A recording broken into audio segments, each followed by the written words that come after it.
host, Julia, and today we have a very special guest, Andreína Maldonado. And Andreina is a director on the board of directors for the Alliance for Social and Economic Justice. She's also the founder of BienStar Consulting. She is a performing artist, cultural worker, and her community-focused work addresses the lack of artistic and healing spaces in low-income communities, amplifying the voices of individuals disproportionately affected by some inequities. Andreina utilizes various art forms, including dance, music, theater, and more. Andreina, welcome! Thank you so much. It's such a pleasure to be here. Thank you so much for coming. And stay tuned for at the end because Andreina brought her guitar, so she's going to play a song for us. So yeah, I don't want to miss that. And I guess I will just start out by asking what are some things you've been a part of since being a director at the Alliance for Social and Economic Justice? And what are some positive progressions you've seen since being a part of the Alliance? Well, thank you. I have been given the honor to serve as the board of directors, as a member on the board of directors for the Alliance, and that is a very new thing for me in my career. I've learned so much from my mentors who sit on the board, and just to understand what the Alliance is about, to understand the priorities and the goals that we have. And I've been here for a short time, less than a year, I would say about 6 months to 8 months. And we were able to officially open the space, the center, and we had a lot of people, about 50 to 60 people in the space, getting to know the space, getting to know the members who make up the Alliance. And I've also supported one of the organizations, and more directly, the workers, who is an organization that I was already a part of before coming in and joining this Alliance. And so it's been very exciting to me to see the growth of this worker collective, to see the transformation and just the new energy that is bringing to the space, and getting to know other organizations that I'm very excited about are not just local or even regional, but international. And I think that is a very unique and powerful element that this Alliance has, and I'm excited to deepen more of that international solidarity work through the Alliance. Yeah, very cool. Because I think I don't know, are you you're one of the directors that brings a unique offering that's really cool, not just art, but also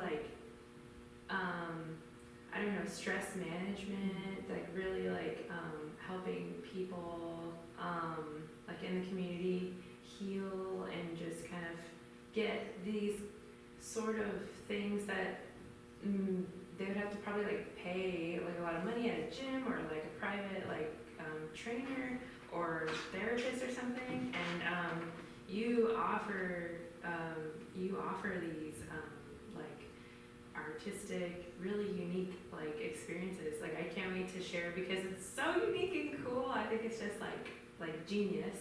And that is with BienStar Consulting that provides that. So are you bringing your BienStar Consulting services, programs, events? You're bringing all that knowledge, all of your experience, and then that's kind of how you team up with the Alliance into helping the community in that aspect is. Yeah, that's right. So yeah, you're very right. I started out as an artist. That was my first sort of discipline ever since growing up, and then through migration and coming to a different country, I was very interested in anthropology and kind of just the study of people, cultures, and of course animals, because that's really my passion at the end of the day is animal rights and all of this. But so that led me to San Francisco, and through being involved in community organizing work, I started to get to know the needs of the communities more and the priorities and what's urgent for this community here in the mission. And that led me to the language access aspect of my career, which is making sure people understand the information that's provided to them, making sure people's voices are heard in their own language. And all of that led me to the wellness work, which is, to me, is even more a spiritual journey for me that I just get to share with others through movement, through breathing, but at the end of the day, it's coming back into yourself, to gain power, to deal with the external world. So all of those three things made up BienStar. At one point, I decided to step out of my community organizing role and sort of being a staff at a nonprofit organization to step out and open a new thing, to become a contractor at that point. That was maybe 4 or 5 years ago, where I was just working as a contractor here and there. And, for all of those small business or entrepreneurs that want to be or that are, at one point it just gets to be too much. And so you might as well just open a small business or an LLC or formalize what it is that you're doing, make a decision. Do you want to continue being independent, or do you want to be part of a nonprofit or whatever, a business, as a staff or employee? And so for me, one thing led to the next, and it just became more clear that what I wanted to do with these three elements of wellness, arts, and language justice just needed to be its own thing. And so I've been working with BienStar Consulting. I founded it in 2021, at the end of 2021. And by now, 6 months ago, I think all of that and some of my connections, my mentors that have helped me so much, opened the doors for me. And they opened, one of them, Andreina Castellanos, opened the door for the Center for ASSE, for the Alliance. And it was just a natural fit. I think that the Alliance values align with mine, of helping underserved communities, of doing the cultural work that is so important. And so, I feel like we just help each other, and of course the Alliance is helping me in my professional career, in understanding my position as a leader, because sometimes you kind of shy away from that, or or you don't quite affirm it. And I'm not one to say that I'm a leader of anything, to be honest. I think just my actions prove it. I'd rather just do the thing instead of say the thing. And so just one thing added to the next, and that's how I'm here, and that's how we're helping each other. I can provide assistance in language justice, meaning interpretation work, translation of documents, going to City Hall and interpreting for public comment, all of these things. Of course, the wellness and just the movement of it all. We've done movement for movement organizers. We've done wellness initiatives for domestic workers and day laborers. And with the artistic side, the Alliance, prides itself in being a cultural center as well, and the importance of having cultural workers in organizing work. And so it just fits really nicely. And in this new space, we are at a new space. It feels like a reborn, transformation, and the energy that is happening now it's very fresh, it's very different, and I'm excited to be a part of it. Yeah, that's so great. I'm so glad that a word that really stood out was you said culture, and I was like, I didn't even think of that, but that's so true.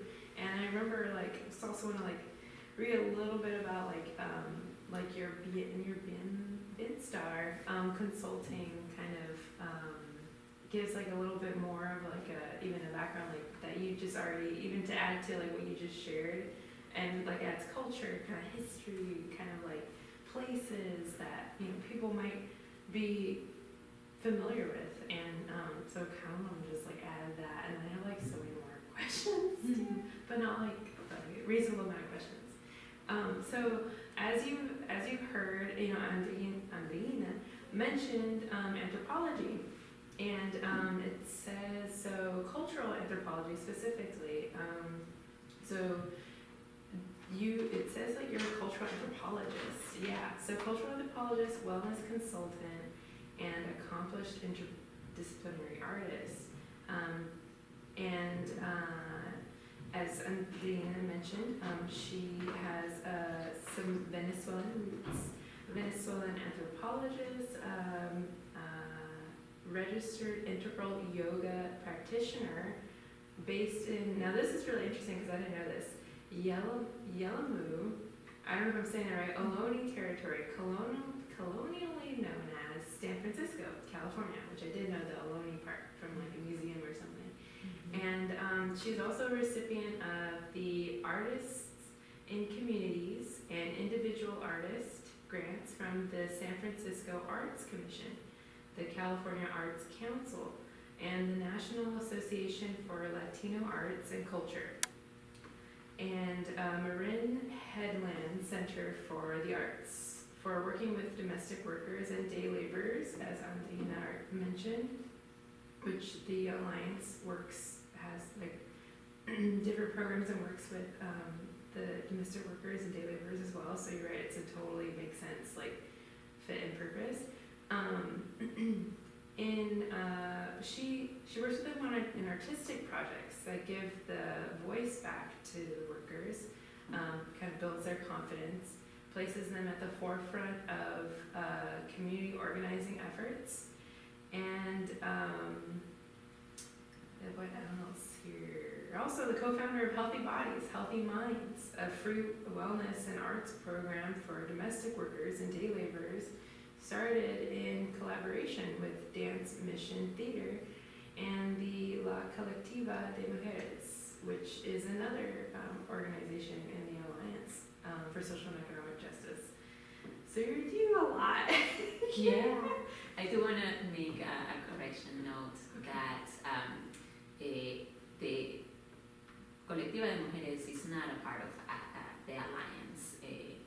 We are in transition, but we can move on from that. But just to clarify, yes, in that moment, la Colectiva de Mujeres is a worker center here in San Francisco, and so in that moment, we built that collaboration with Dance Mission, who continues to be our ally in these efforts. And so now within ASET is a different worker organization. Okay. Thank you.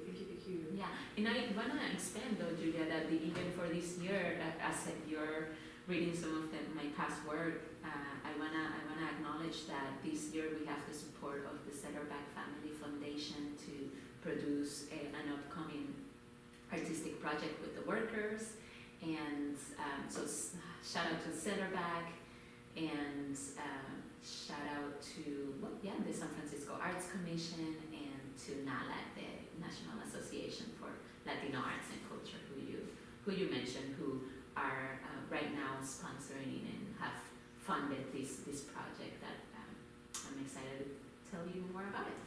Oh wow, that's so cool. And that's this year?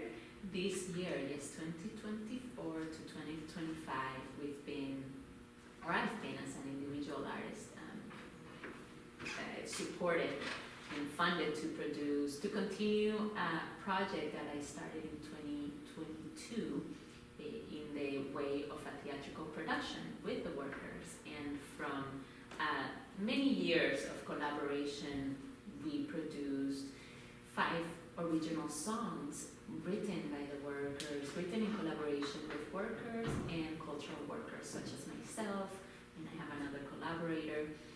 And through sessions, late night sessions, early morning sessions of working with the workers at the center, we wrote this song. It was a practice of narrative, creating our own narratives, telling our own stories, and so from that we created 5 original songs very beautiful songs that touch on topics that are important to the workers and this immigrant community.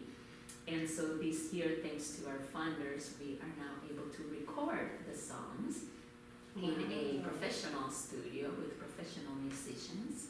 And so the goal is to release an album of these songs by 2025, in the summer of 2025, with the collaboration of the workers' voices, and hence that is why we have the choir right now, to build their strength, but more than anything is to build solidarity and do an artistic practice that otherwise they wouldn't, like you said, they wouldn't have access to or time to, or think that they could possibly do this one artistic discipline. So that's the goal by next year.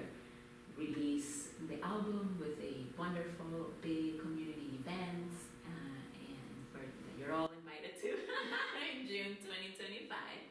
And so yeah, I've been working very hard because I didn't realize the amount of work that musical projects really involve, just from the copywriting of it and making sure that as artists we understand as musicians we understand what a copyright is, and to protect everyone involved. So it's been a really wonderful journey of learning these different aspects, not just the artistic side and the creation side, but as artists and as small business owners, and just as leaders, as entrepreneurs, really having to learn the other aspects of your work, the less fun, but at the same time very important, legal protections and things like that. So that's what this year has been about.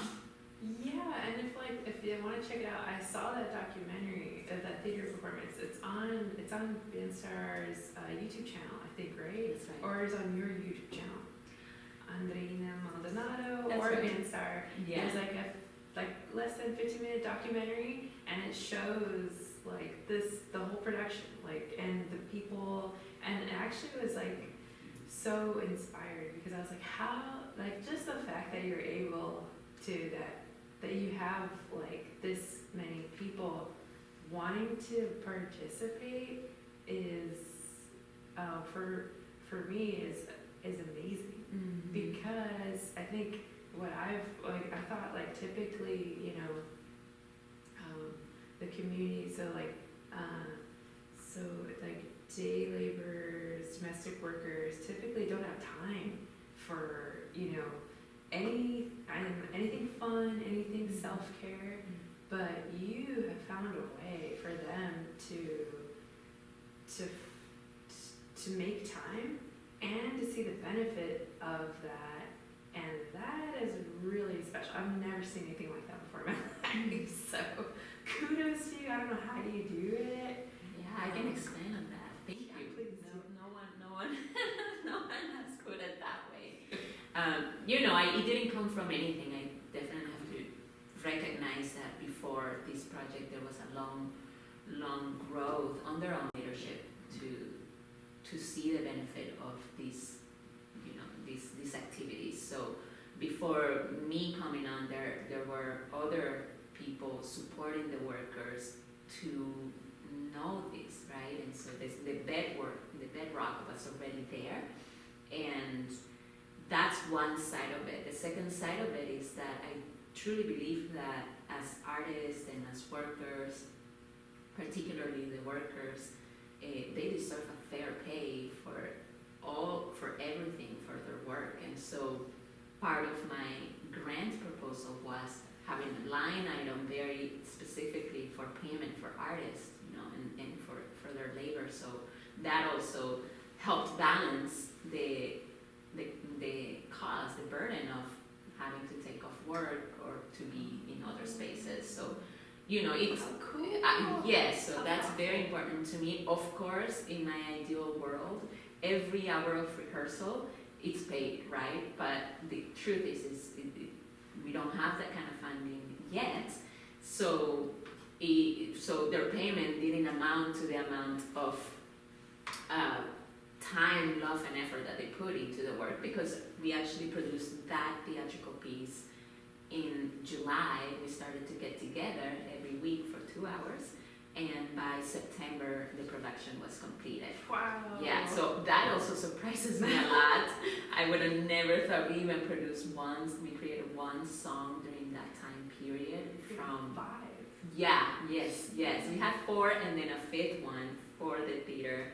And so you're right, it was a huge team effort. So my goal continues to be to raise more funding to show them and show our artists, fellow peers, that yes, your work, it matters, and here's why, and this is your compensation for your time. So that continues to be a goal. But they were happy. It was a nice stipend for their time, and so that's the second side, right? They showing them that this also can be a money generator. Art should and must. And luckily we're in California, so that's easier because we have funding that believes in this type of work. But yeah, that art must be compensated. And so in your time. That's a genius idea. Because I was just thinking of the moms who were participating, who maybe could tell their husbands hey, I'm getting paid Mm-hmm. to do this. I'm sure that helps a little bit, with whatever, negotiating or coordinating,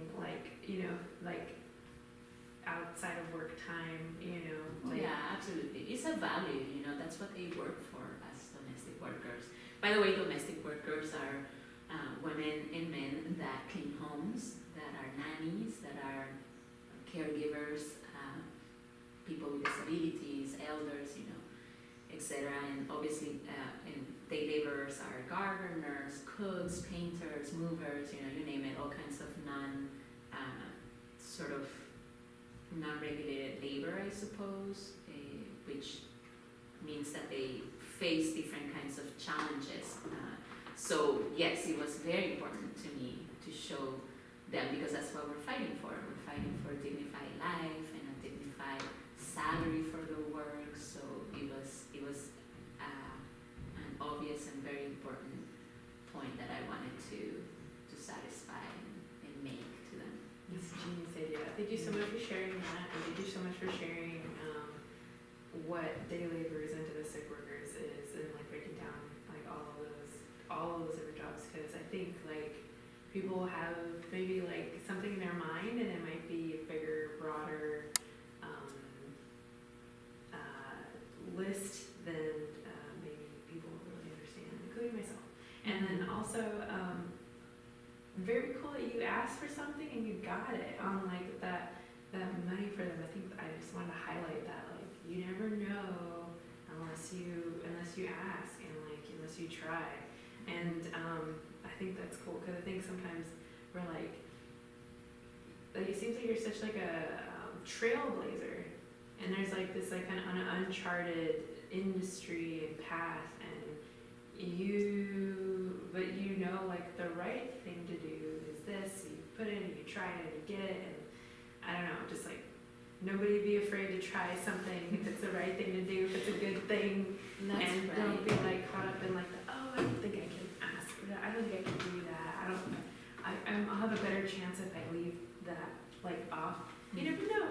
And then Andreina is proof that it can work out in a very genius, unique way. So yeah. And to add to that, as artists, if you're listening and you're interested in writing a grant, or just anyone really, any to all our listeners, now more and more so, the Bay Area and all of California has been a pioneer on this, and the rest of the country is really catching up on it. But the idea of diversity, equity, and inclusion, right? That term that became kind of very popular. But within these grant givers, that part is DEI, diversity, equity, and inclusion, is a very important aspect. So in fact, you don't, at this point, and I'm talking specifically for funding organizations like the San Francisco Arts Commission, at this point, if you don't have a strong diversity, equity, and inclusion statement, the chances of you getting a grant lower, so your points, you don't get the points for that section, so you have to be very clear on what it is, who are you including, what's the equity you're trying to create, and the diversity you're trying to bring. So, so it's there for you, you know. And if we are like socially engaged artists, then that shouldn't be a problem. That should be an easy part for you to mention who are you working for, and who's benefiting from this project. Yeah, like talk about like really authentic, and like you rarely see like that. So I'm so glad that happened. Me too. That's like definitely like such a cool thing. I was like hoping for like a thing that's like, what have you seen that has happened that hasn't happened before? And this is a big one. So I'm really glad that that you mentioned that. And then let's see. Before I go into BienStar Consulting, I wanted to ask, like, it seems like, so there's like a 2025 music festival, a social and economic justice music festival. Well, you'll be very much a part of that, right? We are involved, I am involved in the committee at the moment. It falls in January, where unfortunately for me that's the time where I visit my family, and so presently here in San Francisco I won't be present to my demise. But I'm very much helping to coordinate the efforts from afar. So I was telling our committee members that I might just have to come back for that weekend because I really want to be present. It's the last weekend, you know? Yeah, it is. You can come back for the last weekend. I'm just kidding. Yeah, no, the chances are better. So I am helping on the outside, but yeah, it is very special, and I'm so happy that there are spaces where we can bring together music, culture, and then the organizing aspect, because it's just attractive. It just makes it like the essence is really there, like a fragrance, right? And it's like so it's a very unique way to organize, and a unique way to create art in the community. Yeah, totally. So okay, and then like because the choir group, you mentioned a choir group, and I remember you hold some classes here that involve singing, music, and language. I think access. I think it's all involved in that class. Is that's through BienStar Consulting, that's held at the Center of Social and Economic Justice, right? Yeah, that's right, and that's part of the project. That's part of the larger music album production later on in the year, next year. So yeah, it is part of it, and you know, for me, I have to be very, very honest. To me, it's still surprising when I hear someone say, yeah, you're doing this and that's part of BienStar Consulting. And I'm like, to me, you know, I started out as a contractor needing to organize my fiscal life, like needing to organize my taxes and my 1099s, and I just thought of a really nice name that I liked, that felt like it fed my values. You know, BieNestar means wellness in Spanish, and I did a play in words, so it was just kind of very natural to now say, oh, BieNestar is the head of this thing, is still very like, oh my god, you're right. You know, it's still very new. And so yes, you're right, the BieNestar is a member of the Alliance, and we rent space here where we invite workers to come learn the songs that were written a few years ago, many of them written by some of the members that participate in the choir, so it feels still very familiar. New members as well, and so yeah, we are working towards learning the songs, that many of them are bilingual, because you know, workers they come from all over the place, so many of our songs are bilingual, and through that there's an opportunity to learn English, you know, and so it has a lot of benefits, just singing together, coming together.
Allies, did you like that video? If you did, please give us a thumbs up and also subscribe to our YouTube channel and share with a friend.